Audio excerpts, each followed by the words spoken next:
आज BS agro आहे, पण आज शेतात नवीन काहीतरी करायचं म्हटलं तर शेतापर्यंत जायला रोड नाही. शेतात फक्त ऊसच त्याने पिकवायचा का, भाजीपाला पिकवायचा नाही का?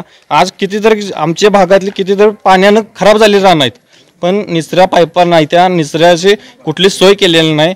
त्यामुळं आज बदल महत्वाचा आहे, एवढंच मला वाटतं. बेरोजगारी वाढायचं कारण म्हणजे आपण जर आता शेजारचे मतदारसंघ आहेत त्यात बघितलं, पलूस असेल किंवा इकडे कोल्हापूर असेल.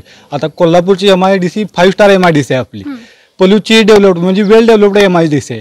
मग आपल्या मतदारसंघात अशी MIDC आतापर्यंत का झाली नाही? जर ती MIDC झाली असती तर आता कितीतरी युवकांना जे बेरोजगार त्यांना संधी मिळाली असती, जॉब मिळाला असतात. त्यांचे एज्युकेशन आहे, क्वालिफिकेशन आहे, पण जवळपास जॉब नसल्यामुळे त्यांना आता कुठेतरी बाहेरगावी पुणे मुंबई अशा ठिकाणी जाऊन राहायला लागते किंवा परिणामी बेरोजगारी राहायला. विद्यमान आमदारांनी त्यात लक्ष घातले नाही किंवा त्यांच्या कारखानदारीसाठी किंवा त्यांच्यासाठी ती MIDC होऊन दिली नाही. नवनवीन अपडेटसाठी डिजिटल कोल्हापूर चॅनल फॉलो करा.